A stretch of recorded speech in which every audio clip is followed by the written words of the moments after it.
Hello, you've finally woken up. You must be feeling lost and confused right now, unsure of where you are and who I am. Don't worry, I'm here to help you. I need to tell you something that might be hard for you to hear, but it's important that you know. This isn't the first time this has happened. You've woken up with no memory before. Every night, your memory is reset. You cannot remember yesterday or any day before that. After a failed suicide attempt, you went through a lot of stress, and that's why you can't remember things.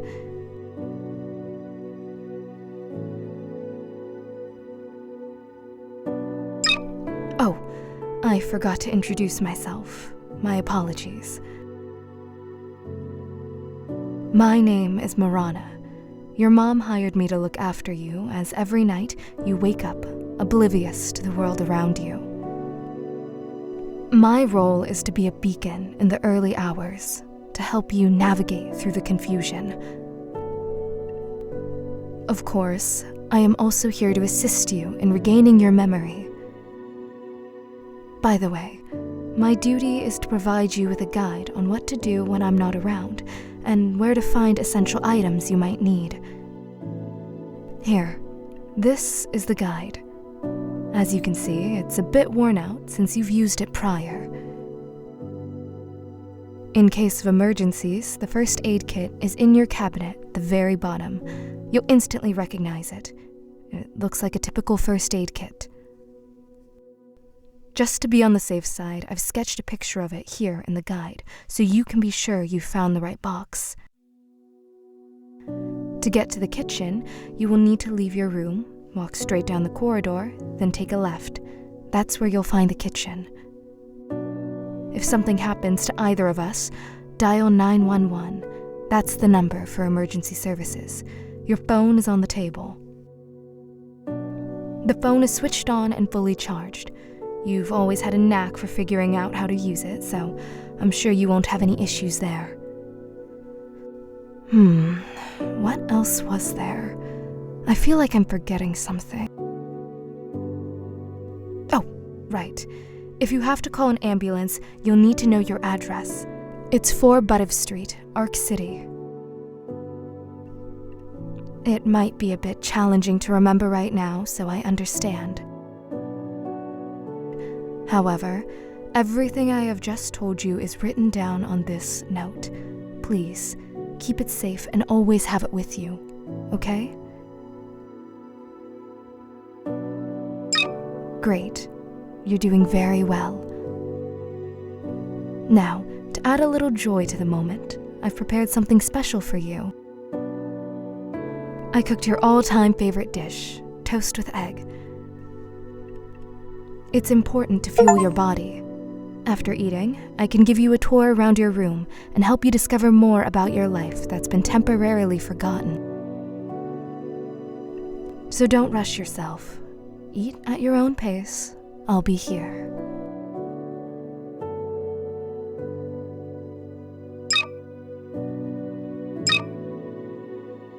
Well, since you're done with your meal, we have one more thing to do. You'll need to take these pills. They're antidepressants. They've been prescribed by a doctor to keep any panic attacks at bay. Without them, things could become difficult, and I don't want that for you. I don't want to appear as if I'm forcing you to take some strange pills, especially if you are uncomfortable. That is not my intention. While it's a condition for me to be able to show you the room, the decision is completely yours. Just so you know, regardless of your choice, I will still guide you around the room. and I understand if you choose not to take them. Will you take these pills or not?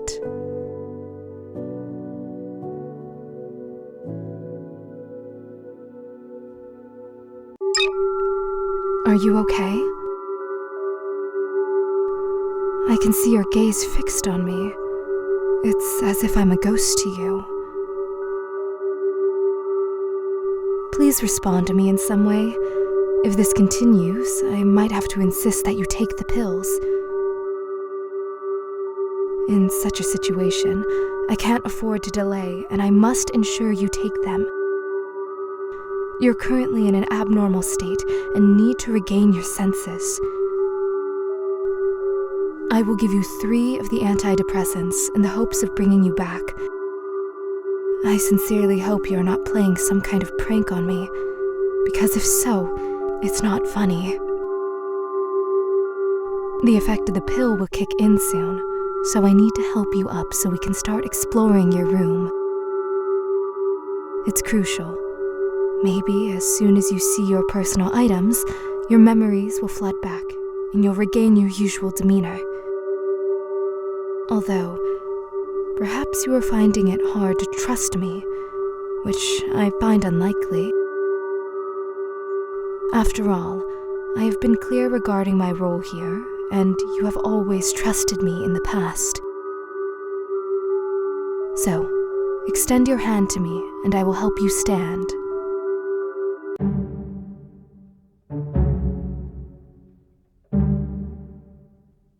I understand that you are curious and have many questions. Let's do a question and answer session before we check out your room. Choose your question, of course. You can save and revisit these questions, but where's the thrill in that? Trust your initial instinct. That's my advice. So, what do you want to know?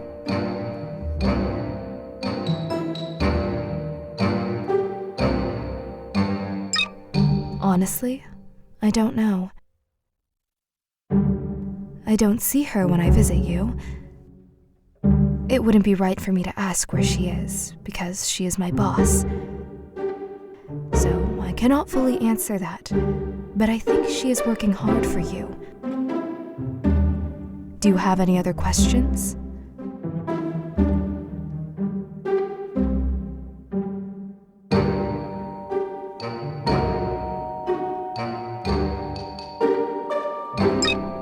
You have a disrupted sleep pattern, falling asleep during the day and waking up at night.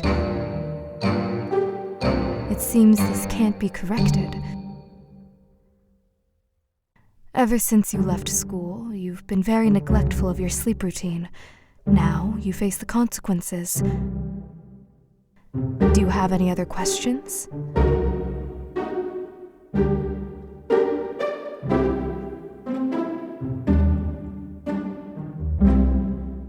I'm not even sure whether to take that as a compliment or not. If, in your understanding, strange means unconventional, then I am actually quite impressed. I always want to make an intriguing impression. Not a pleasant one, but an interesting one. Because to leave a pleasant impression on people, you often have to just nod along with them. You're probably wondering about my makeup, right? I love to experiment with my face and try out different looks. So far, this is my favorite. You should enjoy life and do what you like without worrying what others think. Want to wear weird makeup? Go for it. Want to wear odd gloves? Put them on. Yes, people might give you odd looks, and yes, they might judge, but so what? People who pass you by won't remember you in 10 minutes. And I won't stress about it. Those unfortunate 2 minutes of judgment can be endured. It's true what they say. People love to talk about themselves. Sorry. Do you have any other questions?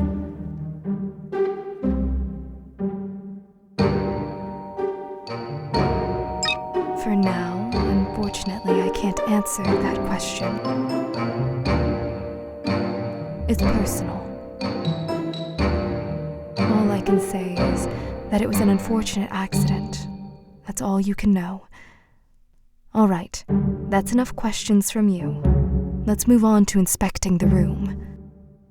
Well, I'll step back now, and you can hover the cursor and click on the items that interest you.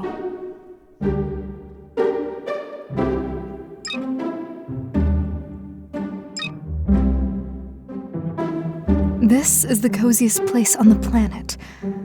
Oh God, if it were up to me, I would sleep in bed all my life. I know it's not much different from death, but I love dreaming, so death is not an option. Though who knows? Maybe we really do dream after we die. Think about it. But let's not talk about me, right? It's about you. This is the bed you sleep in. Usually, you just lie there and stare at the ceiling. As a child, it seemed you had fun glow-in-the-dark stickers that you would gaze at for a long time when you couldn't sleep.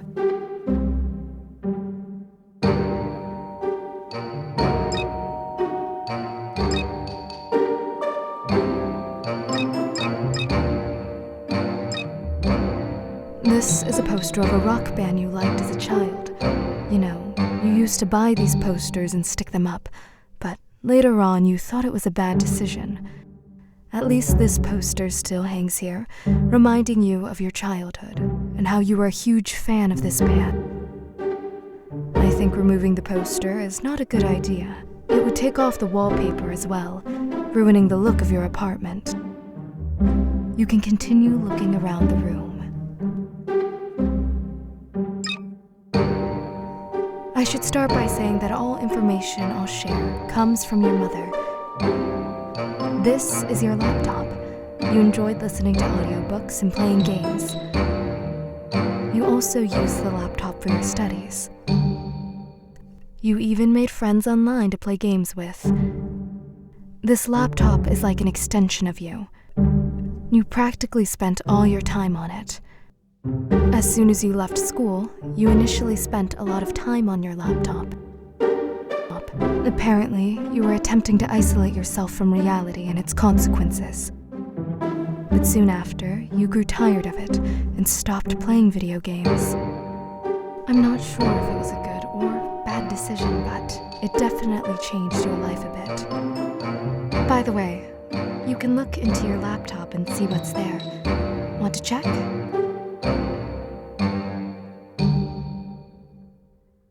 You can continue looking around the room. This is the plant your mom gave you for your birthday. Surprising it's still alive after so long. Just kidding.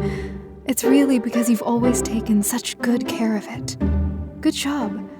Lately, with your health troubles, it's your mom who's been looking after it mostly.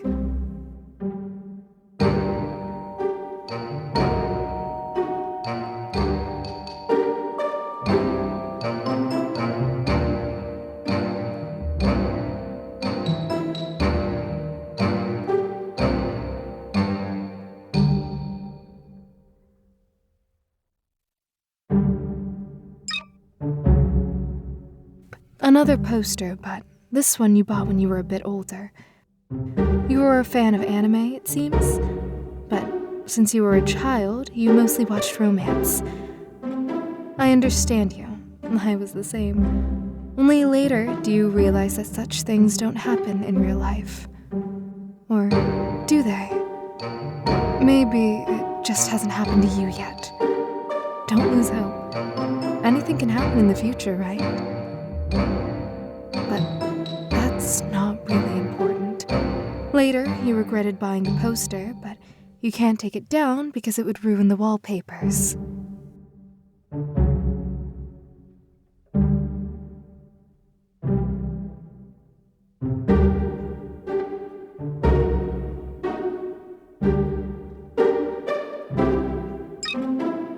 This is your diary, the most important thing you have, and reading it might take some time. But since you've clicked on it, you definitely need to read it. I won't disturb you during this time. Read it at your own pace. If you want to share your emotions after reading, I'll be glad to listen.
Oh my god, how can someone be so stupid?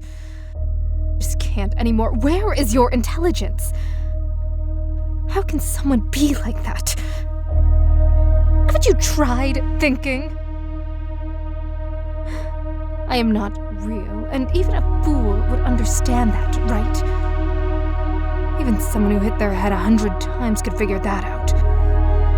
But the nonsense in the diary that you made up, do you really believe all that? I understand it's a very sad story, but even this sad story is made up by you. Why invent such a tragic story for yourself? For a friend and a boyfriend? You hate the truth, don't you? Well, think about it again. Truth is, you never had any friends. You didn't have a Rhea or a boyfriend either.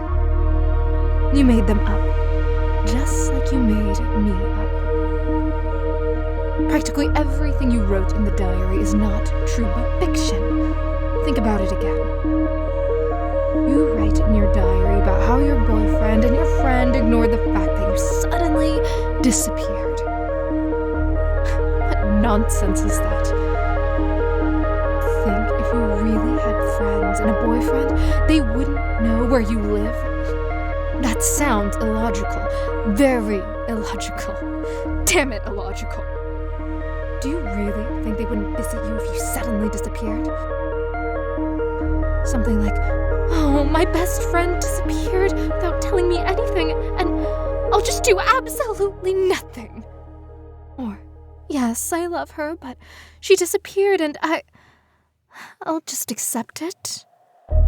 That sounds stupid. Don't tell me you actually believe they would continue their lives with your disappearance. Even considering that you're in school and you are practically children who can't do anything in this situation, your friends or your boyfriend wouldn't abandon you. They would try to find you. Something might have happened to you. Do you understand what I mean?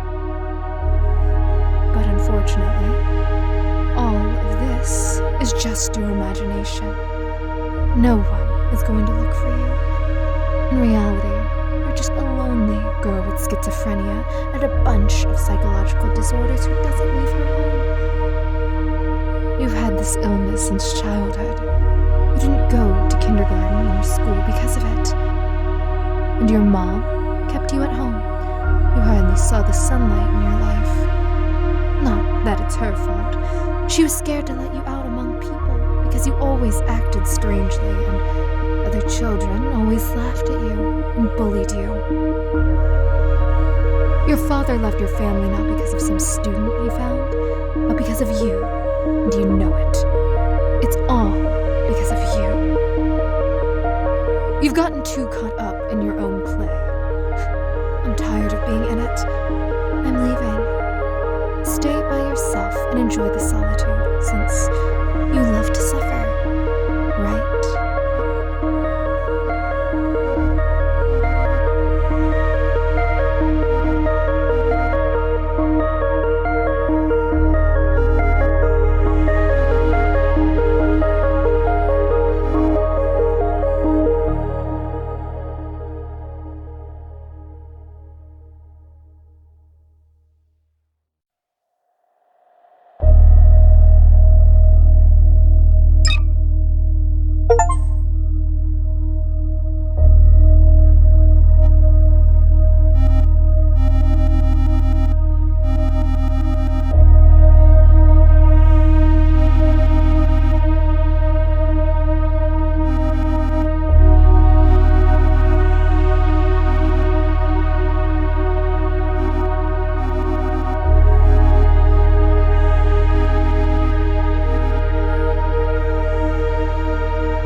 so afraid, darling?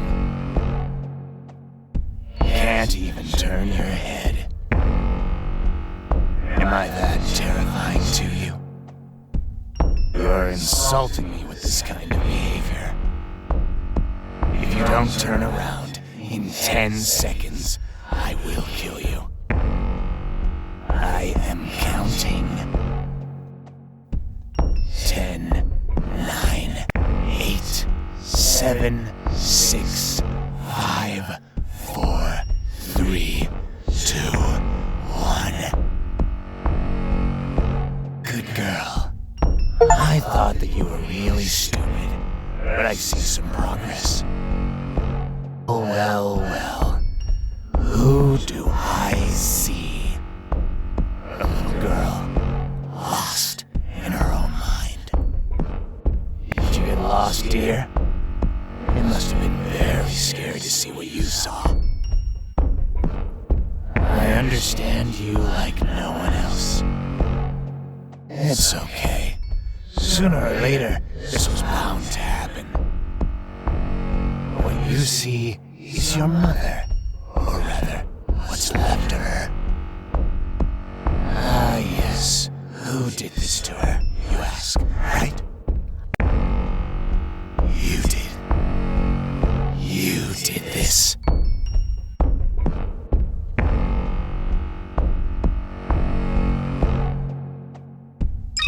Well, you just said something quite obvious. Indeed, I'm not real. But to you, I am real. I'm your consciousness that has taken this form. Believe it or not. I don't need your trust. It's worthless. You're a sick person who should kill yourself. It's all your fault. Your fault that your mother has been decomposing for a week under her bed. If it weren't for you, she would be alive. And you, a criminal who deserves nothing but jail. But personally, I think it's better to kill yourself than to live a life like yours.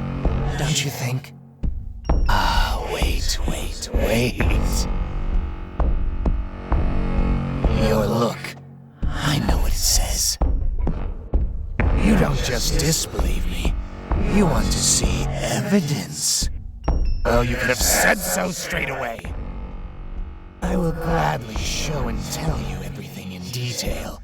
In the smallest details.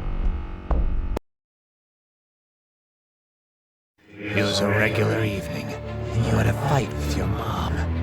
You had been arguing quite a bit lately, mostly about trivial things, and it no longer surprised you. You had gotten used to it.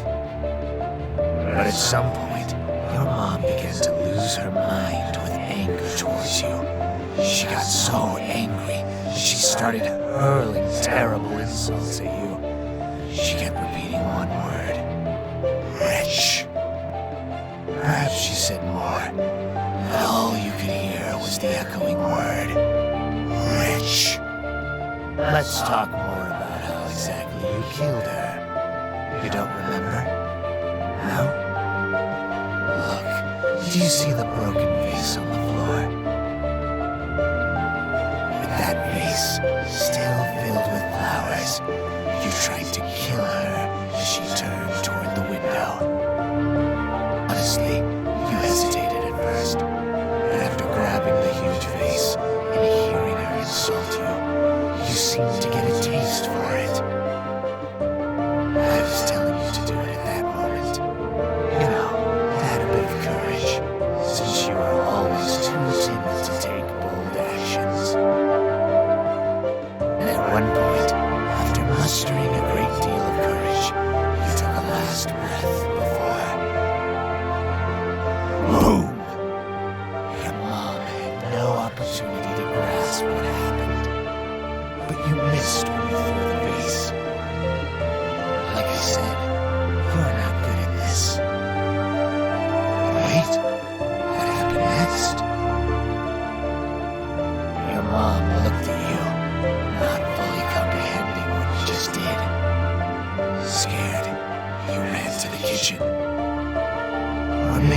wanted to run away from home?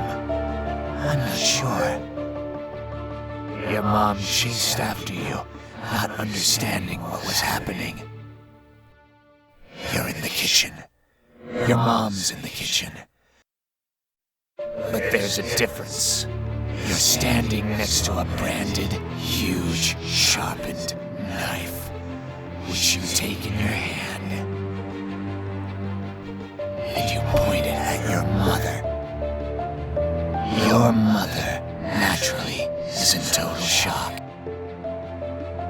She tells you, don't do anything stupid, with a trembling, frightened voice. You, like a complete rag, start to cry. That's very much your style. But then you even surprised me. Suddenly, your expression turned hateful, and you stopped crying. Before that, your mom tried to say something, to apologize, but you didn't hear those words. Everything was like in a fog. And what do you think happened next? I think you know and suspect what happened next. You plunge that huge knife into your mother's heart with momentum. Blood under pressure from the heart can enter the bronchi and trachea, causing blood to be coughed up. This can occur if the injury creates a passage between the heart cavity and the large vessels of the bronchi. I'm mentioning this because, after a few seconds of shock, your mother began to cough up blood and begged you for help. But you just watched it all happen. Emotionless. Moreover, as she pleaded with you to help, to come to your senses, you made it even worse. You began to finish her off with the knife, with fierce hatred. I counted 28 stab wounds. And you laughed. You laughed very hard. With difficulty, you dragged her body to a room. Later, you washed the blood off the floor as if nothing had happened. You propped a rag against the door to stop the smell of the corpse from spreading, closed it, and never entered again. You're probably in shock, aren't you?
you there?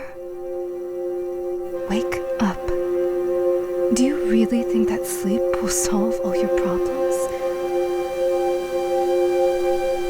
Sleep only helps to escape reality for a while, unfortunately. You're probably thinking that it would be better to not wake up at all. You might be surprised, but I think so too. Because I suffer from the fact that you're alive. I wish I could be free. Forget it. You can't help me anyway. I know you can't help yourself either. I thought there were no situations in life without a way out.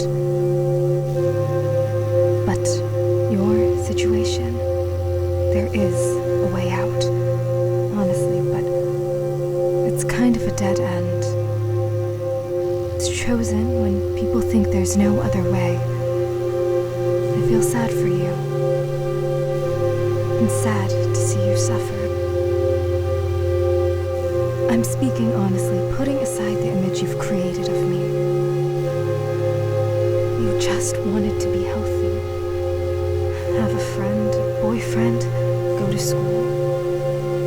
So many kids have these things, but don't appreciate them because they consider it normal.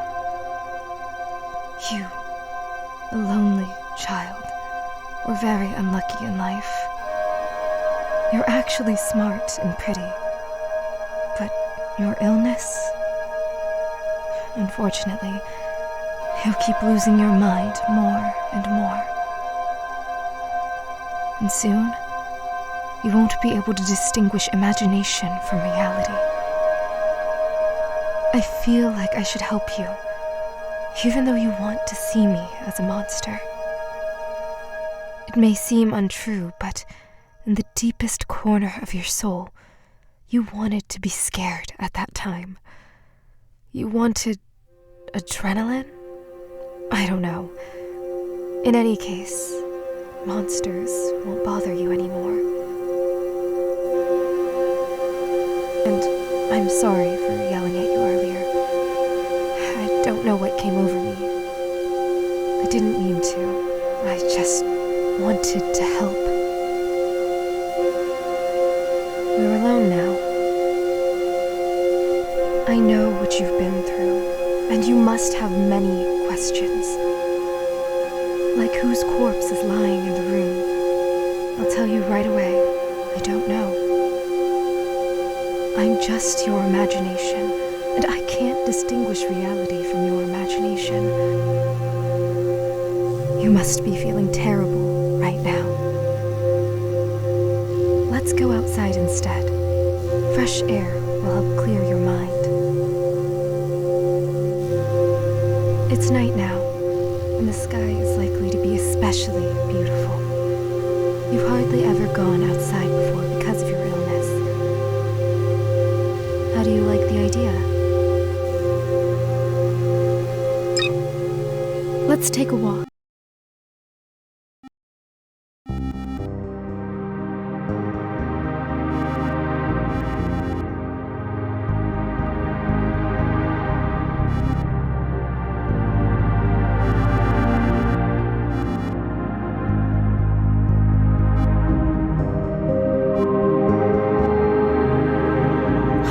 Beautiful sky.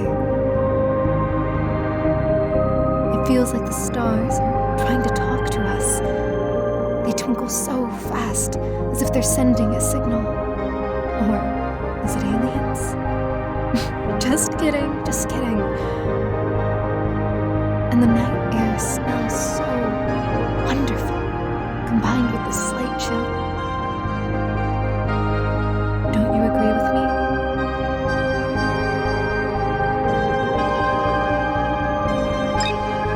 And that is what I'm talking about. I'm so glad we came out together. But unfortunately, it's not the only reason we left the house. We need to talk. About you. About your dreams, regrets, and thoughts. It's very sad for me to say this, but the end is known. And I think you understand what I mean. I'm selfish, trying to sweet-talk you when I myself want to break free from the shackles. But I think you also believe this is the way out, right?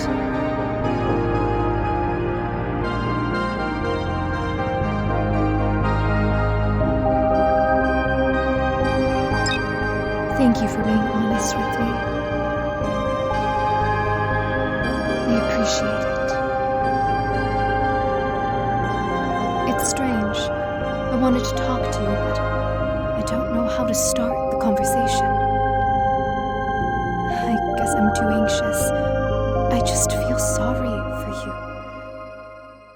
And I don't know how to help you. There's nothing in the world that would help you, and I know how lonely you feel. You're not alone. You have me after all. You always talk to me when you wanted to get something off your chest.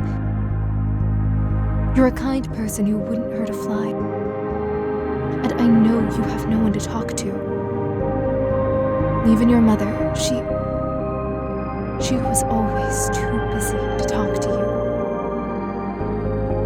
Video games will never fill the void inside you, and I understand how much your existence in the world torments you. Sometimes you feel like it would have been better if you were never born. Even in the event of your death, there's no one who would cry for you, right? That's the most saddening part. Usually it's only family and close ones who hold you back from the edge, but you have no one. I wish I could take your hand, the younger version of you, and lead you away from these problems. That version of you that still doesn't quite understand what makes them different from others, to make you a healthy child. Imagine your life if that were true. You would have a friend, a boyfriend, a loving mother, and a very bright future. It's what you always wanted more than anything in life. Though these are simple things, aren't they? People on the internet, they don't quite fill the void you have inside. Some just disappear without a trace. They delete their account forever, or they just remove you from friends. They start ignoring you as if you were never friends. They all leave. Absolutely everyone, no one will stay with you, and no one will truly worry about you. Though you, if I remember correctly, really cared for them. Sometimes it seems that all people are cruel by nature. They will betray you at the right moment to make it even more painful for you.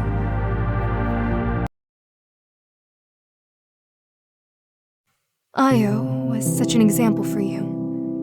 That's her nickname online. Because of your amnesia, you probably don't remember her. Perhaps it's for the best, but I still need to tell you, because I want you to have a better understanding of yourself.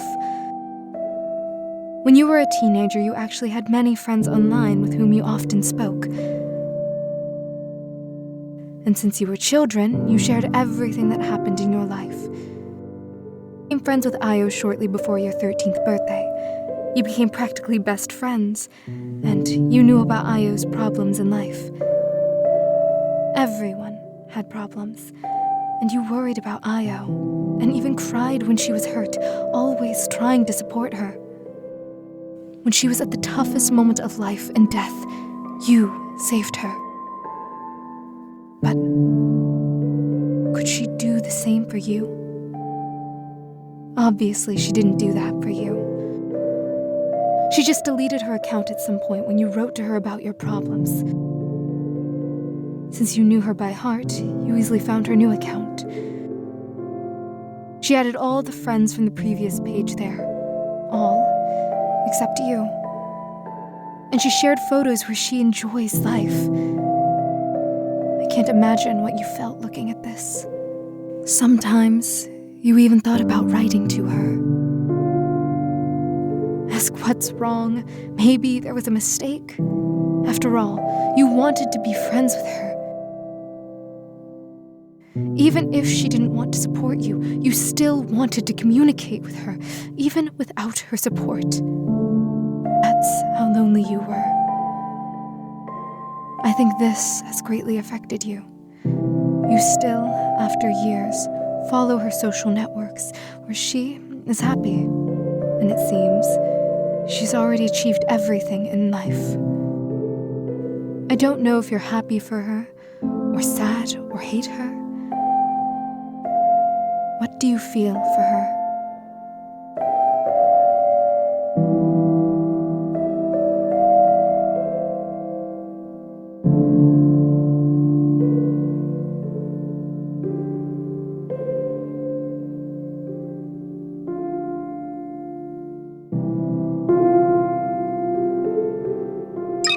You're too kind to her. I think your kindness will be your undoing. You never know what a person is fighting with, do you? You might think she had reasons for such an act. You're very kind, truly.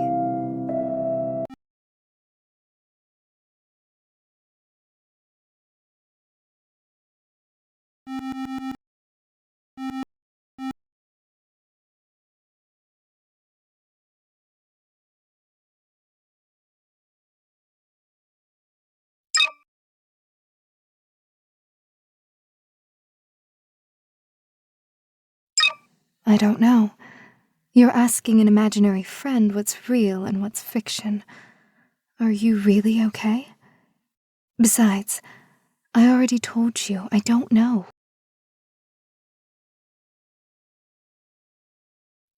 Well, then you're not sure. Forget about it for now. If there really is a person there, you can't save them anyway. Enjoy the last few minutes of freedom before you get put in jail.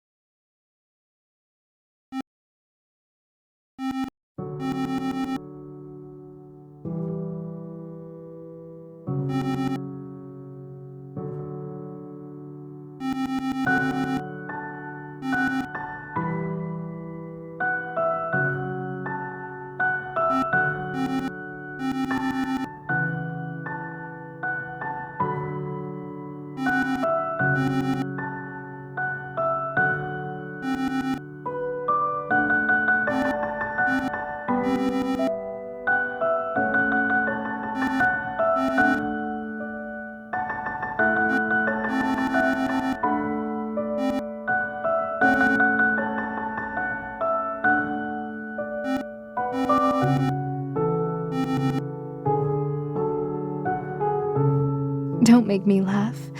Many want it, but only a few achieve it.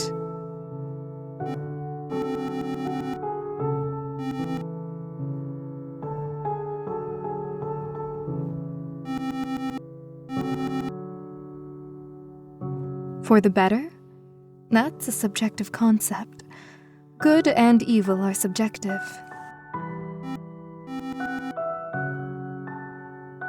Even so, everyone has different standards. What seems for the better to you might seem for the worse to many. You understand what I mean?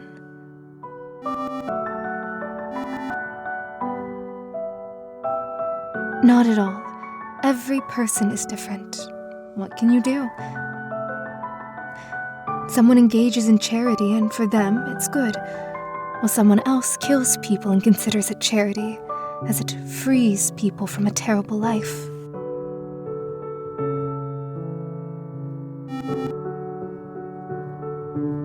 Me? Well, you came up with quite the question. How can I handle it? I'm not so thoroughly thought out as a personality. Whatever you come up with, that's what I will be.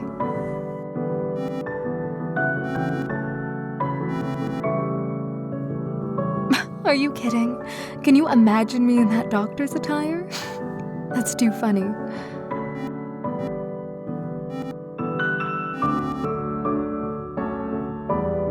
What What kind of doctor would I be if I don't have normal fingers?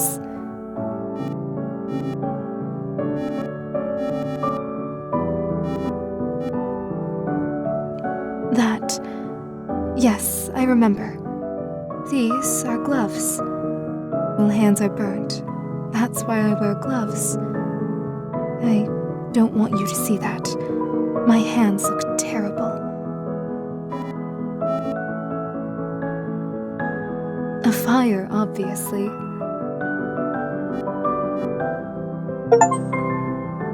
Don't you feel it's strange when you imagine me and ask such questions?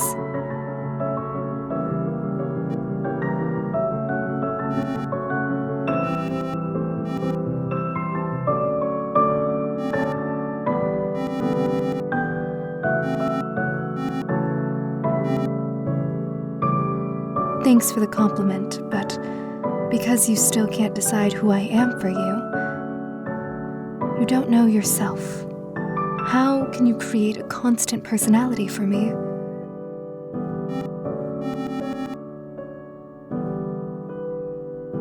To distinguish, you need to think. Assume something. Think critically.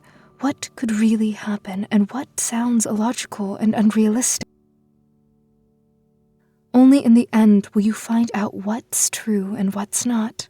So, just believe what you believe.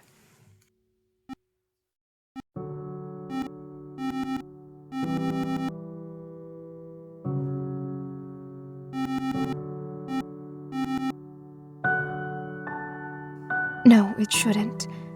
You're liberating both yourself and me. You're doing a good thing.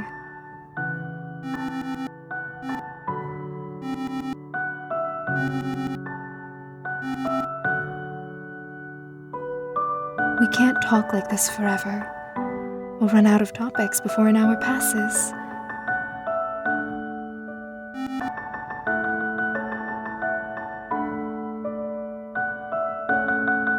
Okay, let's go home now.